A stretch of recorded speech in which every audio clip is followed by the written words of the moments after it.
Boom. We here, man. Top Flight TV, Mr. Top Flight Films. I'm in the building with Lazy. What's going on, big dog? What's going on? How you doing? I'm good, brother. I'm good, man. Glad to have you on the platform. Appreciate to be here. It's a blessing. Yes, indeed. Yes, indeed. We gonna start from the top, man. Where you from, bro? So I was born in PG County, but pretty much raised in Martinsburg, West Virginia. Yeah, for like 18, 19 years of my life. Nice. What was it like growing up in Martinsburg? Um, it's a weird, I would say, kind of environment, especially with like because I'm 22, so especially with my age group, Yeah. we had a little bit of like living outside for some of our lives, and then being like social media also. Mm-hmm. So it's like city and suburb. It's a lot of drugs. That's the only really bad thing about it. But it's West Virginia, so there's beauty in the nature. Yeah, indeed. You had any brothers or sisters? Yeah. So I had two older sisters and one younger. Not having a brother, honestly, I see it as a blessing in disguise because women mature faster than men. So I was able to grow up kind of faster and develop, certain characteristics at a young age, which kind of helped me get ahead in my grade and life. Absolutely. So you was the only boy in the house. Yeah, and my dad always worked, so I was really just surrounded by my sisters and my mom. Mm-hmm. So Nice. So, tell me about how you got started with the music. So, having the older sisters, growing up with older sisters, they were obviously, listening to different types of music, and I remember they would listen to some rap music and things like that. So that's kind of how I got first introduced to music in itself and rap. And then when I was about in middle school, this dude that I used to sit with at lunch, we used to freestyle and stuff like that. So then I started to kind of take it a little bit serious. I had a lot of fun with it. Mm-hmm. So I started to record in the studio. I started making some music, and honestly, I was horrible at first. My music was kind of trash, but there was I could see there's a little bit of potential. So I'm the type of person, I'm not going to try to do something if I know I'm going to fail at it. So I just kept sticking with it, and with anything with practice, I just started getting better over time. Nice. So let me ask you, what was the first CD? What was the first CD you bought, dog? I don't even know if he was around or a CD. I ain't buying the CD. Okay, what was the first MP3 that you downloaded? What was the? I'm trying to remember so I had the little, what's the little iPod? What was the iPod called? Nano? The Square, yeah, the Nano. So that was the first ever like music device that I had. But I'm trying to remember what was like the first thing I downloaded. What was the first big song that you could remember that really impacted you? Like, okay, this is how young I'm probably about to be. Probably like Fetty. It's just a vivid memory. If I would say Fetty, it's a vivid memory. I'm gonna say Fetty Wap because it was just a certain point in life. And I remember my sister. I was coming up the stairs, and my sister had it on this laptop playing, and it was just a vivid memory. And it just kind of got things going, like his melody and things like that. So, but yeah, and he's from like New Jersey, so the East Coast kind of thing. Because Martinsburg don't really have nobody specifically that you can like look up to or see like there's an outlet. But right. Yeah. Hey, nah, Fetty, man, let me tell you, man, Fetty, he slept on, dog. Like when he came out, like huge. Yeah, and he had great songs. That was after the Anno, but I just remember that was like the first kind of big song that I was like, like I want to really make music, like that should just make you feel some type of way. Nah, it definitely did. It was Trap Queen, that's what it was. Trap Queen was it was Trap Queen. That was a big record. That was a big one. Yeah. I was DJing when that came out, and the clubs would go crazy when that shit came on. You know what I'm saying? Yeah. Hell yeah. So 1738. All right, so so boom, you started, dabbling in music. What was it like, going to the studio for the first time and recording your first song? What was that like? So I remember we we went to this dude's crib, and he basically had like a little back porch kind of thing that he had turned into like the studio though. And we were in there, and I think honestly he was like on a laptop, which is a mic connected, and I think we did like 4 or 5 songs that day.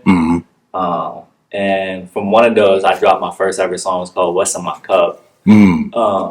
But yeah, it was a cool experience, and I think I recorded with him for probably maybe like 6 months, and then I got introduced to shout out 2H Dip, but I got introduced to Dip, and yeah, I've been with him ever since.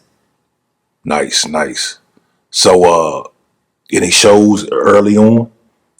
No. So I would say so. Middle school is where I started, like I said, started making music, and like right into high school is when I first got into the studio. But it wasn't until probably like sophomore year that I really kind of started getting a little bit better as far as quality and lyricism and stuff like that. And I started traveling, going to like LA and Miami and New York.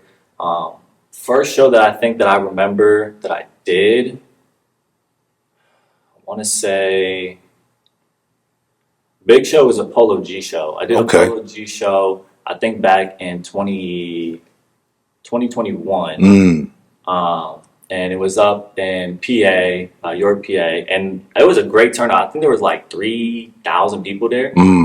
Filled this roller rink up, and I got a lot of love from there. Like afterwards, I had a lot of people taking pictures with me. I sold out. I brought like I think 20, 30 shirts. Sold out all my merch, and yeah, it was just a really great time. I think that's probably been my favorite show. But as far as my first big show, I think I would say that was the Polo G one. Nice. So did you have the support of your town behind you when you started? No, not really. And that's like with anything. And honestly, I don't blame them because like I said, I was kind of bad at music. But now at a point, I think that I have, touched a lot more people and was able to expand, especially with traveling and networking, understanding that network is worth more than net worth.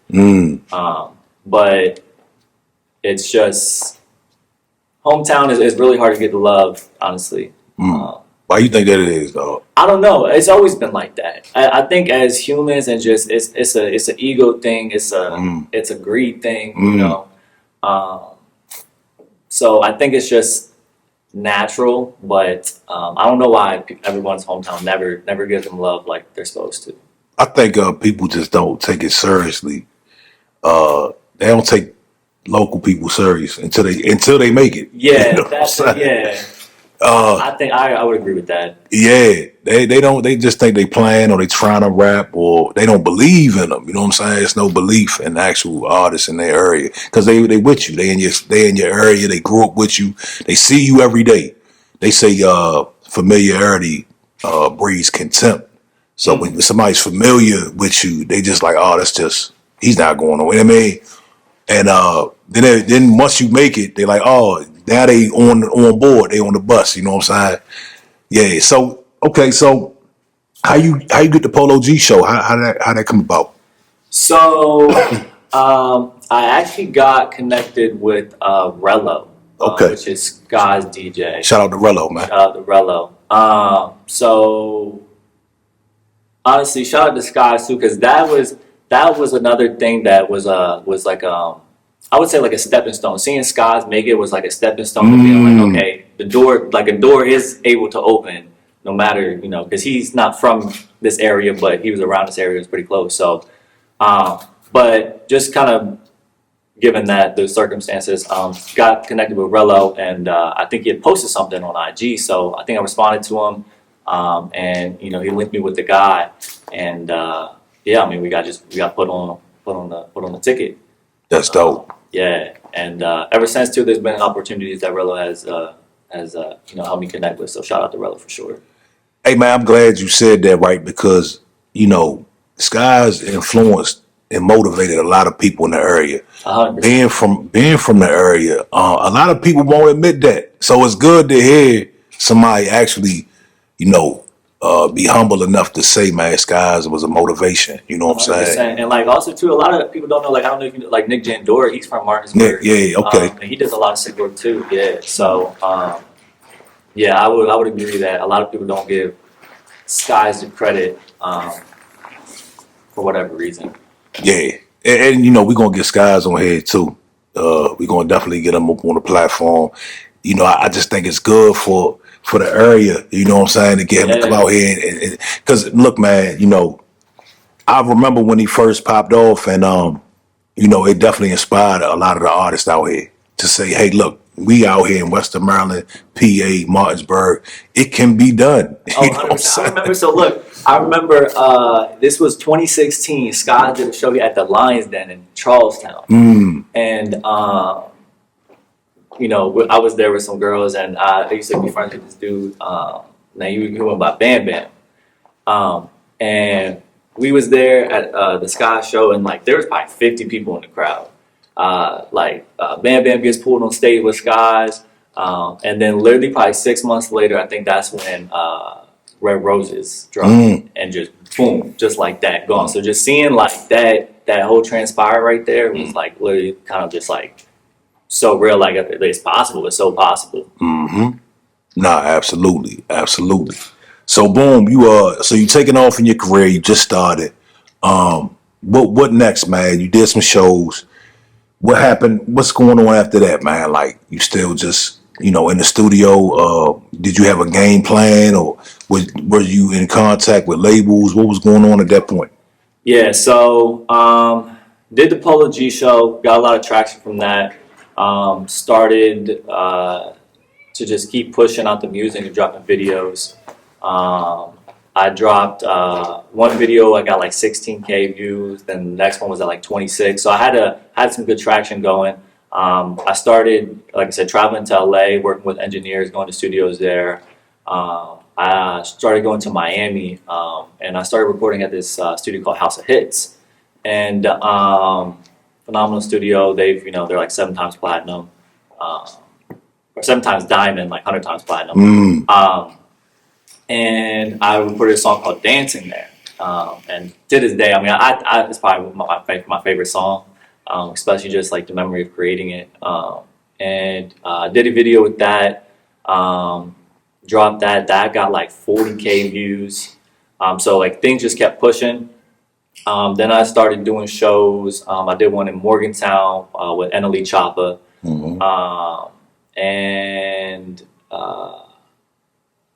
Trying to think, after that one, I did another show in Morgantown. That one was RP PNB Rock, Tay Money, Skies. Yeah. And that was a lit show. And, everything was just really just like ascending. And it felt like, all right, like this is the snowball effect. Like things are just rolling, they're going to keep going. At this time, I'm making, pretty good income. I'm doing, certain, I have passive income and certain different things. And then kind of out of nowhere, there was a weird transition and shift. And like my parents started going through a divorce. I had gotten arrested. And things just feel like the brakes just got slammed. And with certain things, especially in today's society and men's like mental health, men don't express things so certainly. So figuring out how to deal with, emotions and stuff like that, I kind of just let the music kind of die down for a second and kind of went to a panic mode. So I had enough money saved up, everything like that. Because I also was working for my dad, living with my mom. So I was like median.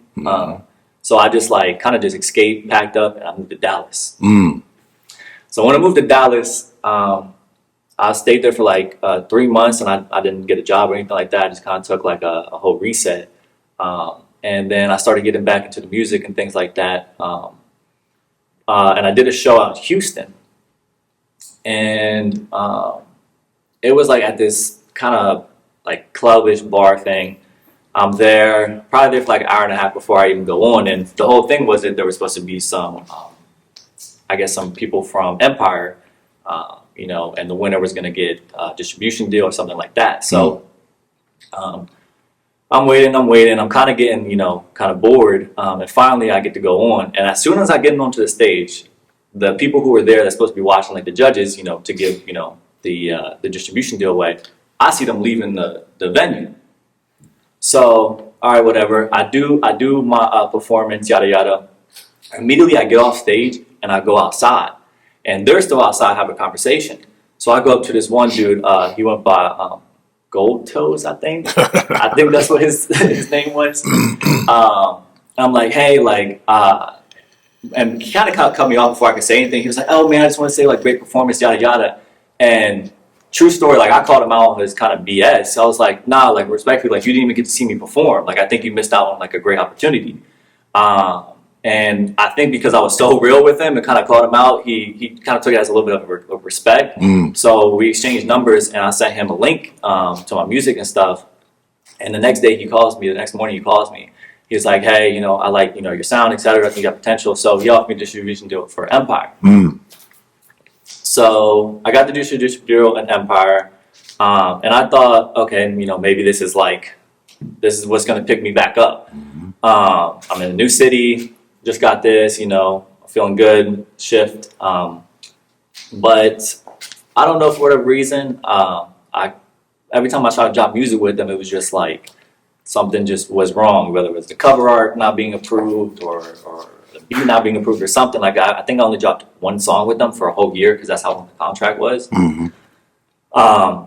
And because of that, that just kind of delayed me a whole nother year of music, being able to drop and stuff like that. So that ended in 2023 because I signed in 2022. It ended in 2023. I'm still in Dallas at this point. And now I'm kind of just kind of honestly being a regular civilian, wasn't really doing anything, making music or anything like that. And then my lease started to come up at my apartment, and I've had to figure out what I wanted to do and what my game plan was. So I decided I was going to move back here, and see if I can regain, where I started with the traction. So I moved back in February, and I've been making music since. And honestly, I've shifted my whole sound. I've kind of gone from like this rap and kind of like more vulgar-ish music to now I'm making more of like a pop, house, like a very all ears type of music where you can play at any venues or anything like that. So it's been a really crazy roller coaster, but I'm excited to see what's coming from there. So what inspired the transition from rap to a more popish type vibe? Understanding, as I matured, that your image is really a lot. Like people are going to judge you off your image, and researching and like knowing that rap is actually like the lowest paid genre. And yeah, just having family functions and stuff like that. Like my mom always show off my music, and like sometimes, it's like I'm saying some stuff that's just like you should probably not play around my mom's friends, honestly. Yeah.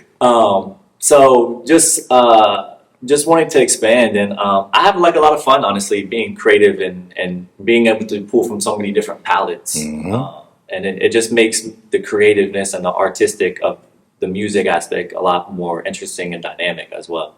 Right. How much of that can you credit to growing up and getting older and just maturing? A lot, and especially, everybody wants to be a rapper and wants to be, this persona. But once you realize like that there's different maturity levels and different mental barriers that you're gonna break, and shoot, I lost my train of thought. Different mental barriers that you're gonna break, and it's just. I'm sorry. No, you good, homie. Take your time. You all right? What was the question again? Yes, question. But we was talking about the transition. Transition Yeah, to maturity, right? yeah. All right. So, yeah. So growing up definitely has a role on it. You know, you go through different experiences, and back to like the mental health thing. As you get older, you figure out how to express your emotions in different ways. So it's definitely a big role as far as transitioning from the rap to a different type of style. Growing up has a lot to do with that. Indeed, and you know, you get to separate yourself and stand out. You know what I'm saying? When you jump into a different genre, a lot of people doing rap right now, and you know, merging into a different lane would definitely help you stand out, especially locally, and in your demographic, in your age demographic. So who would you compare your sound to right now? So that's what I've always tried to figure out too. Like I don't like to compare and like comps, but I always ask people like, yo, who do you think like, you know, if you had to put me in a box with somebody, who would that be? And it's kind of hard to say because, and one of like my goals is like I have like country music, I have rap music, I have house music, I have pop music, I have alternative, I even do some rock. So it's hard to say, but if I had to right now, it's almost kind of like a maybe like an Ian, Kid Leroy, Okay. Dominic Fike, like a kind of I would say somewhere around there if I had to comp anybody. So out of all those genres you named, country, rock, house, which one has your heart? Which one is the passion? Like which one that you just I would just say pop music. Okay. Just pop music itself. I like the how the beats, you have enough space to either let the beat make some of the song, or you could also the lyrics can make the song as well. So you have a lot of flexibility and a lot of space to work with for like that type of genre. Indeed, that's a fact. And the catchiness of the tunes, the melodies, it's a lot easier. It's just a lot easier to make something that will remember and stick in someone's brain. Yeah. So, you know, looking back, if you know, it's other artists that's going to watch this. Looking back, what would you do different on your come up, like in your earlier days? What would you do different, if anything? I definitely would have tried to network a lot harder. I definitely would have save your money and invest your money into yourself. I put a lot of money into myself, but I also put a lot of money into trying to just trying to get caught up in what I'm chasing itself, you know? So put your money into yourself and everything else around will eventually come back to you. Yeah, just don't listen to the outside word as well. Everyone's gonna step down on you and try to throw you in the dirt, but you know, seeds also go in the dirt and seeds grow. So yeah, just stay focused and just be determined. No doubt. You talked about investing in yourself, man. Tell me, you know, some of the things that an upcoming artist should invest in. I believe in first thing in making music is the quality of your sound. I think that the quality of your sound matters, and also marketing, because there's people who have such great talent and such great quality, but they don't market, and there's people who market everywhere, and their quality is just not it. So I think those are the most two important aspects that I would invest in. No doubt. So let me ask you, what's the purpose of your music? When I first started, my purpose was, you know, wanting to have the light, have the attention, you know, money, girls, etc. Now my purpose has really transitioned just to be an expressive point and an outlet, and you know, to help maybe other people through my music. Nice, absolutely. When it's all said and done, when the smoke clears, man, what's your end goal as far as your career goes? Career, Music wise, like I want to have a number one song in 5 different genres. That's definitely something that I have on the list and am chasing. But also too, I just want to be able to live an impact, leave an impact, and live, kind of by example. The world's a very wicked place, and I'm realizing that, and trying to make positive music and trying to be a light source. I just want to, touch as many people as I can, and try to help people as many as I can through music, because music is a real therapy thing. A lot of people use music for like therapy. Indeed. So I see you say, what's that on your hand though? It says, "I trust God." It says, "In God I trust." In God I trust. Absolutely. How many tattoos you got, bro? And what's your favorite? So, "In God My Trust" is definitely my favorite. It's on my hand, so I can see it every day just to remember. I can only control so much. So just to have faith, and just to be reminded that I'm always going to be protected. So that's why those are my favorite. But I think I have like 30 tattoos. It kind of depends on how you count it, because some people might count this as 2, some people might count it as 1. But like 30, 35, somewhere around there. Okay. So you would consider yourself a real spiritual individual? Yeah, I think there's I would say spiritual, just in tune and aware. No, that's good, man. Especially at your age to be in tune and tapped in with your spirituality. You know what I'm saying?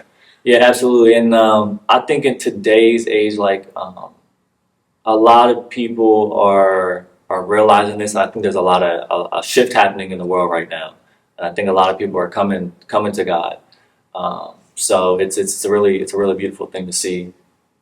Yeah, indeed. Go ahead, bro. Hey, so with you being an artist, right? As of right now, which DJ or which artist would you want to work with right now? If you could shout them out on this video.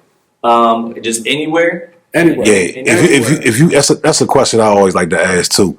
If you had an unlimited budget right now for your project, what artist would you get as a feature? Your dream feature? He said it better. That's a tough question. Okay, this is probably gonna be a shocking answer. I'm gonna say Adele. Okay, Adele. That'd be smart. That'd be Adele. smart. Yeah. Yeah, I love Adele. Adele's probably in my top 5. Yeah. Nice. That's an interesting answer, but that's a very smart answer. You can't lose. You know what I mean? Hell yeah. Who would be on your Mount Rushmore of artists? Any genre, it don't matter. Mount Rushmore? Yeah. Okay. Adele, Wayne.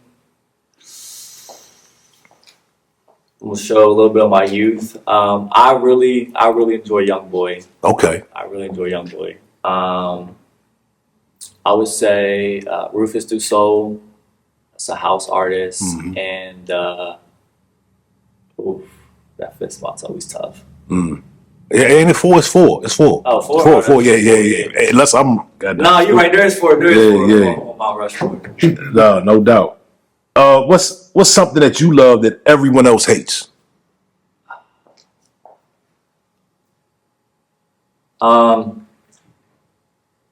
Mint chocolate chip ice cream. I feel like a lot of people don't like mint chocolate chip ice cream. But I love this. It's Breyers brand. It's the white mint. If you like mint chocolate chip ice cream, you got to get that brand. It's fire. Yeah, indeed. So, okay, man. So, I don't know if we covered this earlier, but get an upcoming artist some advice, man. So right now, from what I see, especially in the area, in a lot of areas that I go and I visit, we doing the music videos, we doing the studio, right? These 2 things are something that artists do a lot. They got that down pat, right? What are the other ingredients that is missing, in your opinion, from a lot of artists' recipe that they're not doing? Studio, shooting videos. What else is there to do?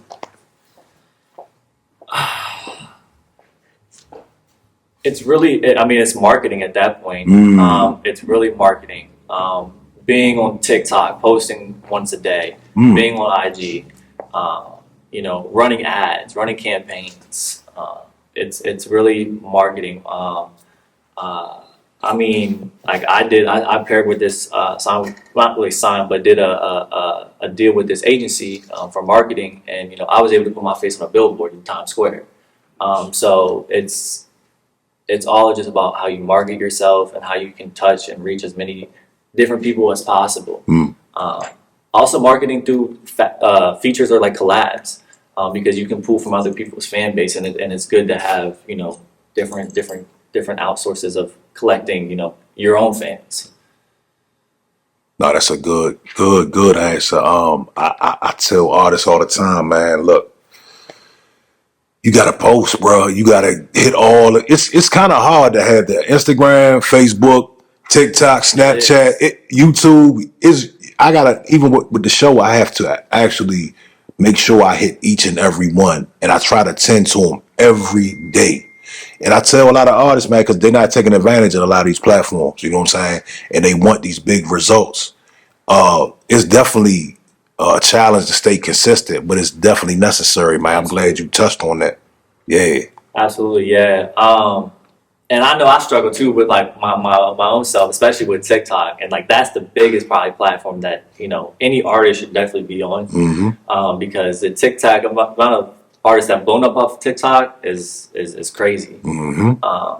It's almost like the SoundCloud wave. How SoundCloud, you know, puts up a bunch of people. TikTok, you know, boosts a lot of people. But yeah, it's definitely a really big key component and a very big factor to growth. Indeed.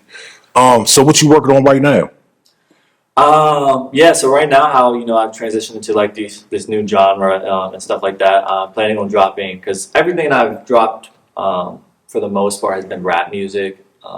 So I've dropped a couple intermediate songs that have kind of showed a little bit of that pop side and that other genre.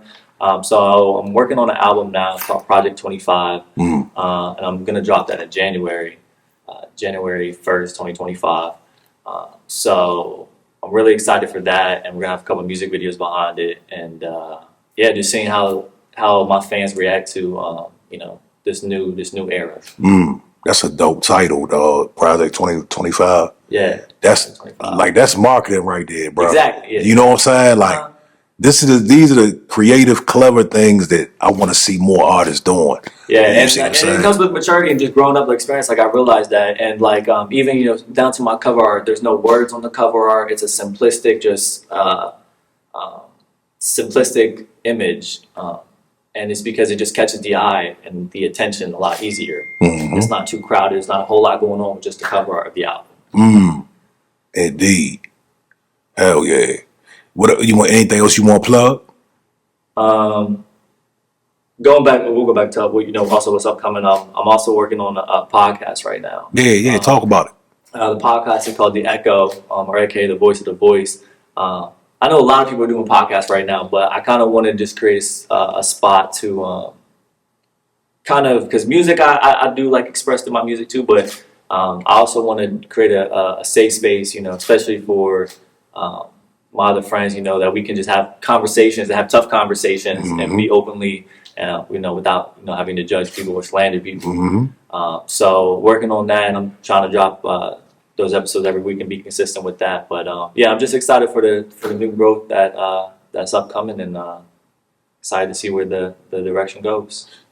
You think in 2024, do you think that podcasts or even the audience getting to know your personality is important? Absolutely. I think, you know, a lot of people create perceptions of individuals without even knowing them. So I think if, you know, there's an outlet where you can listen to someone and really see, you know, how they talk, because I could say something, especially with text. That's one thing I hate with text. Is like, I could say something, you could take it 5 different ways because you don't know the demeanor that I'm saying it, the tone that I'm saying it with. So a podcast gives you that raw version of somebody, and there's no cuts, there's no edits, there's no nothing. So if you say something, you say something. So I think it's a really good aspect to have. It can be dangerous, so you definitely have to know how to use your words. But I think it's a really good thing to have in 2024. Indeed, indeed. Tell the people where they can find you, bro. You can find me on all platforms, Young Lazy, or social medias at Living Like Lazy. And yeah, I appreciate you having me. Yes, indeed, man. Hey, we appreciate you coming through. Much success to you, and you know we behind anything you got going on, man. Appreciate you sliding through. We up out of here. Thank you. Peace.